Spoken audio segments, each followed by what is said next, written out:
Hello, ladies and gentlemen. You know who I am, Kara Witt, and you are tuned into Crimson Watch, where we watch the tide roll. Today, I am coming to you humble, coming to you with calmness, zen, because I vowed that this college football season was not going to affect my mental health in a negative way. I vowed to not call anyone's mother out of their names due to Alabama football. I vow to be as calm as possible. I vow to be zen when we are not maintaining the standard. I'm not going to yell. I'm not going to scream. I'm going to take the DeBoer approach. I'm going to be calm, just like our coach was during that abysmal performance against the University of South Florida. Let's go ahead and talk about it, shall we? I'm not going to let you do this to me, Alabama football. I'm not going to do it. See, I had to take a few days off to calm my nerves, to actually process what I saw on Saturday evening, because that was not the Alabama football that I know. I thought this year was going to be different, considering that we had our starting quarterback in this time, and it was not. We did not see the Alabama football that I know until the very end in the fourth quarter.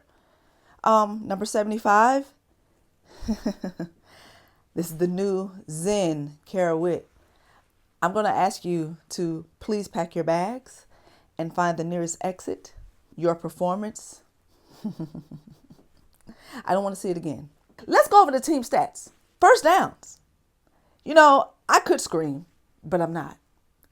I could yell at the fact that the University of Florida got 21 first downs and Alabama got 20.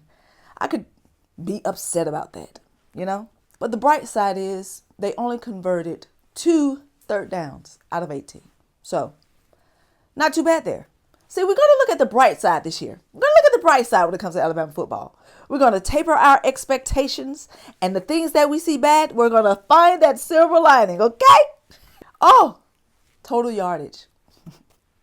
They got 103 yards passing. Now, better be glad that their quarterback could not throw that ball, because if he did, we would have caught that L. We would have caught an L to South Florida, because he missed a lot of balls that were very much catchable, okay? Our DBs were cooked, fried, sauteed, okay? Fried, dyed, laid to the side, because y'all was not going to catch them wide receivers, because they was 5-10 yards ahead of y'all.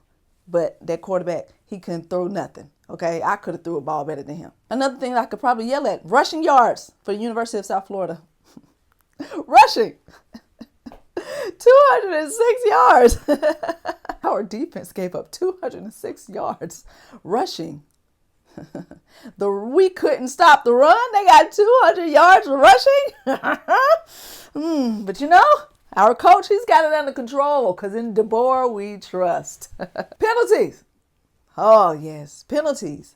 You know, watching this game and then watching those penalties back to back to back to back to back, it's enough to make a person go insane. Alabama. The problems seem to continue to roll over from last season to this season, because we had 13 penalties for 120 yards.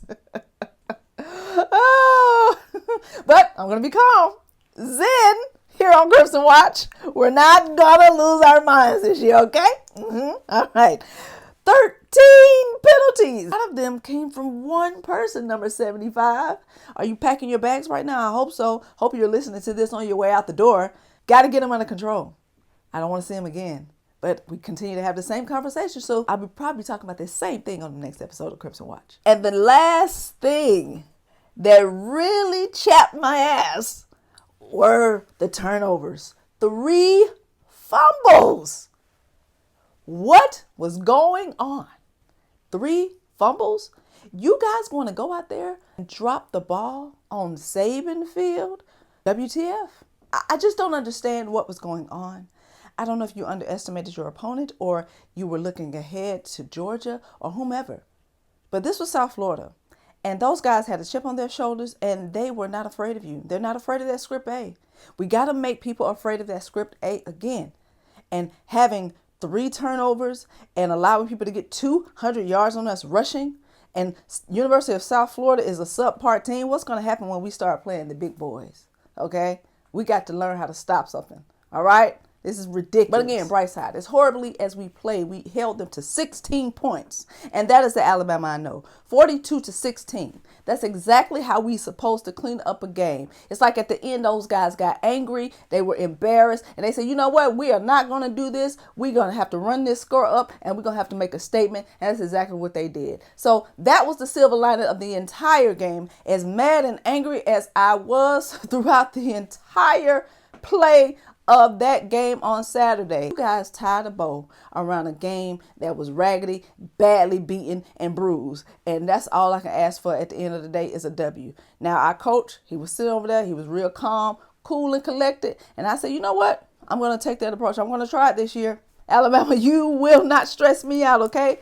You're not going to have my Apple Watch heart rate going sky high watching your games this year. I'm not going to allow you to do it. I'm not going to allow you to do it because I don't want to have to come on here next week and cuss y'all asses out if y'all lose against Wisconsin, okay? So, please, for my mental health, please, Alabama, make sure that you beat Wisconsin. I never thought I'd be on this side of the world asking Alabama to please beat Wisconsin, but here we are, okay? I don't want to see that performance again. I'm just going to say it was jitters, okay? We're going to put that game behind us. We're going to move forward, and that's what's going to happen, all right? We're not going to be up here talking about this again, all right? That's all I have for now. I want to go and do some meditation, go sit in the dark quietly and calm my nerves and prepare myself for this Saturday against those Badgers because it's our first away game, a real good test. Now, Wisconsin isn't who they have been in the past, but it's going to be a formidable opponent because their fans are going to be riled up, and considering the game that they saw last week, they most definitely believe that they can beat Alabama, and we're going to have to change that. So, thank you for watching. You already know who I am. This is Zen Carawit, and you are tuned in to Crimson Watch, where we watch the Tide roll in a calm fashion, of course. Can't wait to see y'all next week. And make sure that you tune in every fourth quarter of every Saturday right here on Crimson Watch, where I go live, where we can watch the game together and we give our thoughts. I didn't go live last weekend because I had something to do, but this weekend I'm going to go live, and I can't wait to see y'all there. Okay? See y'all later. Roll Tide.